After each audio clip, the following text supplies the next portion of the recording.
আজকের ঢাকাস্থ রাখাই জাতীয়তাবাদী ফোরামের সম্মানিত সভাপতি, উপস্থিত বৃহত্তর সিলেটের গণমানুষের নেতা আলাস জিকের ঘোষ ভাই এবং সম্মানিত জাতীয়তাবাদী ফোরামের সদস্য, আসসালামু আলাইকুম।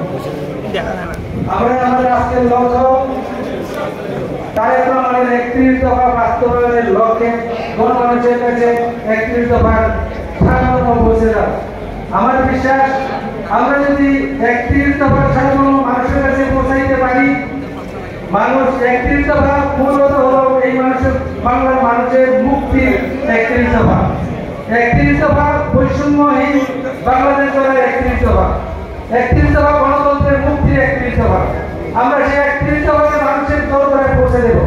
আমরা যারা লাখাই পাশি ঢাকায় থাকি, আমাদের মূল ঠিকানা লাখায় আমরা প্রত্যেকে আমাদের নিজ নিজ এলাকায় প্রত্যেকেরই নিজস্ব একটা বলয় আছে। আমরা যদি আমাদের নিজস্ব বলয় ৩১ দফার প্রত্যেক মানুষের দরবারে পৌঁছাইতে পারি, আমার মনে হয় সমস্ত বাংলার মানুষ ৩১ দফার ভিত্তিতে বাংলাদেশ জাতীয়তাবাদী দলের পতাকা তুলে একত্রিতভাবে সংগঠিত হবে এবং জাতীয়তাবাদী দলকে সমস্ত আগামী নির্বাচনে সমর্থন করবে।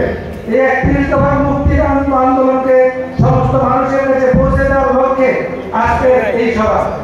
এই ৩১ দফা বাস্তবায়নের লক্ষ্যে আমরা নিজ নিজ এলাকায় প্রত্যেকেই আগামীতে কাজ করবো, এই আশা ব্যক্ত করে আমি আমার বক্তব্য শেষ করলাম। আসসালামু আলাইকুম। সম্মানিত উপস্থিতি, আমাদের সময় স্বল্পতার কারণে আমরা অনেকে বক্তব্য পাইনি বলে দুঃখিত। আমাদের মধ্যে উপস্থিত আছেন বিক্রেতা হাবিব, ইনসার সহ আর অন্যান্য নেতৃবৃন্দ। সম্মানিত উপস্থিতি, এখন বক্তব্য রাখবেন ঢাকা শহরের উপজেলা সমিতি সিনিয়র সদস্য বিশিষ্ট ব্যবসায়ী বিক্রেতা হাজি মোহাম্মদ আব্দুল কাইয়ুম।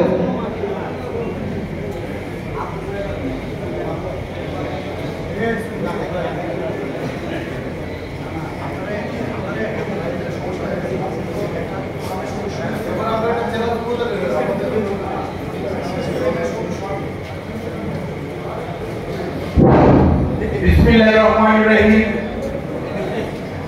বিএনপির ভারপ্রাপ্ত চেয়ারম্যান তারেক রহমানের ৩১ দফা বাস্তবায়নের লক্ষ্যে আজকে আলোচনার সভার সম্মানিত সভাপতি জনাব মোহাম্মদ আজল ইসলাম মোল্লা, আজকে এই অনুষ্ঠানে প্রধান অতিথি হিসেবে উপস্থিত আছেন হবিগঞ্জ ঢাকায় শাস্তাগঞ্জের মাটি ও মানুষের নেতা বিএনপি কেন্দ্রীয় নির্বাহী সিলেট বিভাগের সাংগঠনিক সম্পাদক বারবার নির্বাচিত মেয়র জনাব আলহাজ জিকে ঘোষ ভাই। বিশেষ অতিথি হিসেবে আছেন লাখাই উপজেলার বিএনপির সাধারণ সম্পাদক কারা নির্বাচিত নেতা এডভোকেট শামসুল ইসলাম। বিশেষ অতিথি হিসেবে উপস্থিত আছেন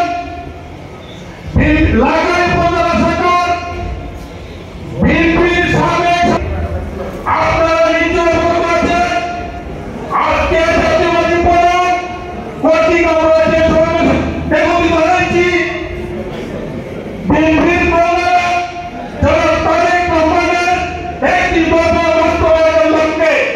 এই ৩১ দফা বাস্তবায়নের একটি অংশ হচ্ছে আগামী জাতীয় নির্বাচন। আজকে যারা সরকার ক্ষমতায় আছে, আজকে এই অনুষ্ঠানের মাধ্যমে আমি বলতে চাই আমরা অতি শীঘ্র একটি নির্বাচনের ব্যবস্থা করুন। কারণ জনগণ চায় নির্বাচিত সরকার। আপনার এই বাংলাদেশে নির্বাচিত সরকারের কোনো বিকল্প নেই। আমি জাতীয়বাদী ফোরামের পক্ষ থেকে লাখাই উপজেলার পক্ষ থেকে আজকের প্রধান অতিথি জনাব জিকে ঘোষ ভাইকে আগামী নির্বাচনে লাখাইবাসীর পক্ষ থেকে বিপুল ভোটে নির্বাচিত করে এমপি হিসেবে দেখতে চাই। এই আশা প্রত্যাশা করে আমার বক্তব্য এখানে শেষ করছি। আল্লাহ হাফেজ। বাংলাদেশ জাতীয়তাবাদী দল জিন্দাবাদ। ধন্যবাদ। এখন বক্তব্য নিয়ে আছেন ঢাকা শহর আগামী ঘোষণা জাতীয় ফোরামে সবে